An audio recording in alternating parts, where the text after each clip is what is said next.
What would you do if you were the only person standing between life and death for someone you love?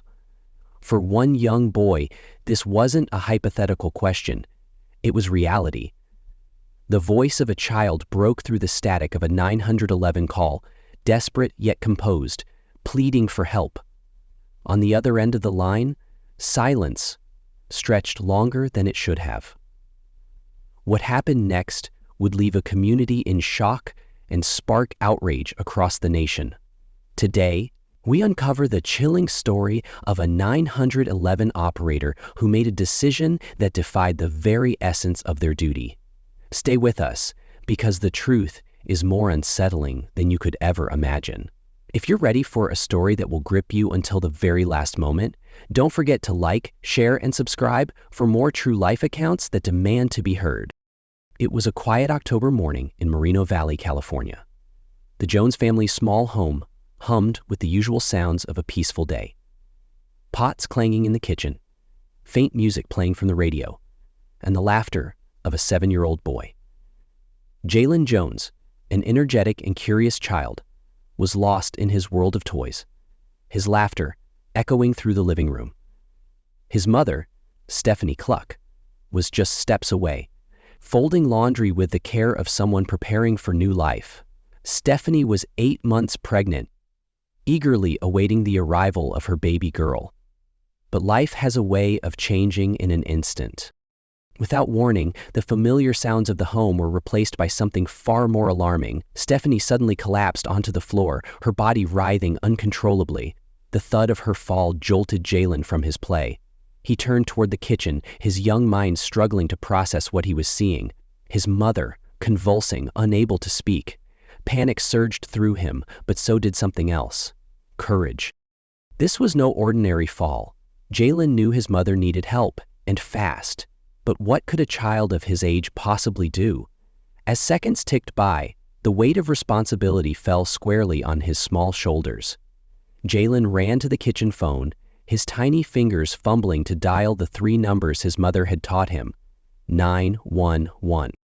The phone connected. Jaylen heard the calm, automated voice directing him to stay on the line. When the operator finally answered, his words poured out in a mix of fear and urgency. "My mom is on the floor. She's shaking and she's pregnant." Jaylen's voice, though shaky, was filled with determination.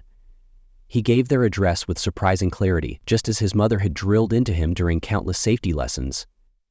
But what happened next was far from what he expected. On the other end of the line, there was hesitation, a delay that Jaylen couldn't understand. He waited for the assurance that help was on the way, but instead, the operator's questions felt slow, dismissive, almost unconcerned. The young boy's pleas seemed to meet an invisible wall, a chilling reminder of just how much power can rest in a single voice. Seconds turned to minutes, and Jaylen realized he couldn't wait. Remembering what his mother had once told him about seizures, he carefully rolled her onto her side to keep her airway clear.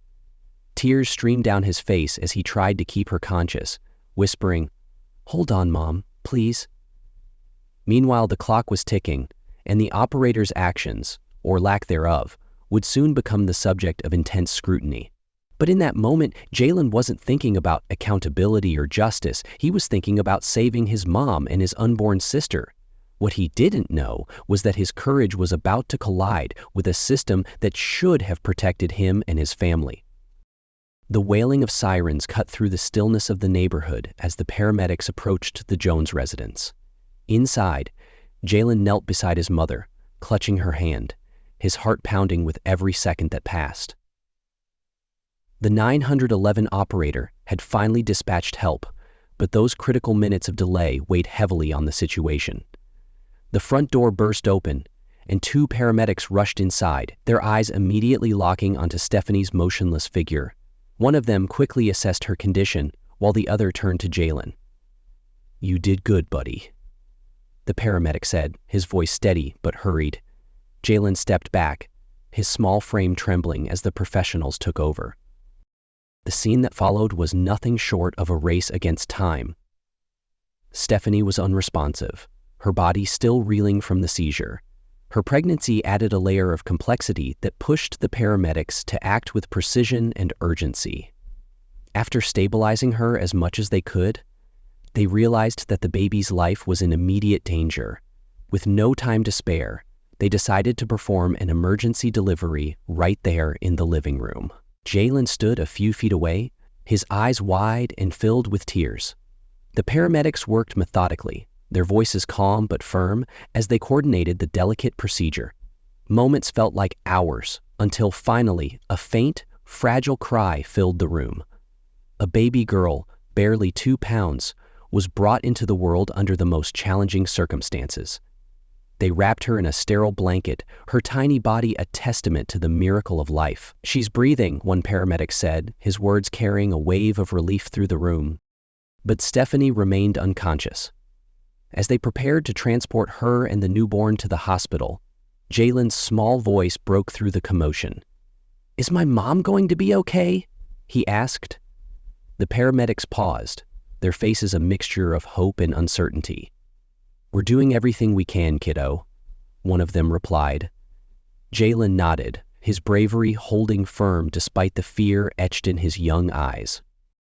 Hours later at the hospital, the weight of the day began to settle. Stephanie was in critical condition, and baby Latrice, born prematurely, was placed in the neonatal intensive care unit.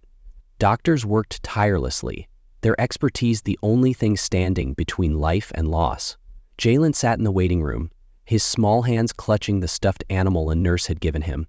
Every passing moment felt like an eternity.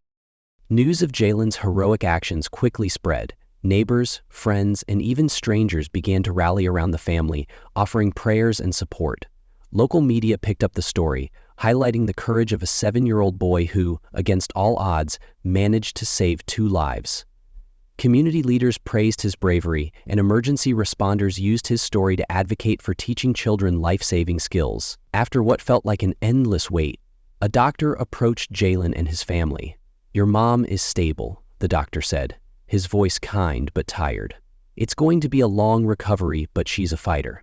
As for baby Latrice, she remained fragile, but showed signs of resilience that belied her tiny frame.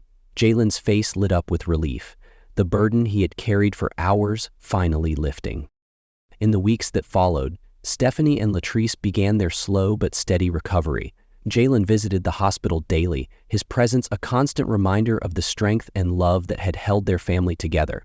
His actions were celebrated not just by his family but by an entire community inspired by his courage. Jaylen's story is more than a tale of bravery, it's a testament to the importance of preparation and the power of quick thinking in moments of crisis. A child, armed only with the knowledge his mother had instilled in him, was able to save 2 lives. As you reflect on this extraordinary story, ask yourself, would you or your loved ones know what to do in an emergency? If this story moved you, don't forget to like, share, and subscribe for more real-life accounts that remind us of the resilience of the human spirit.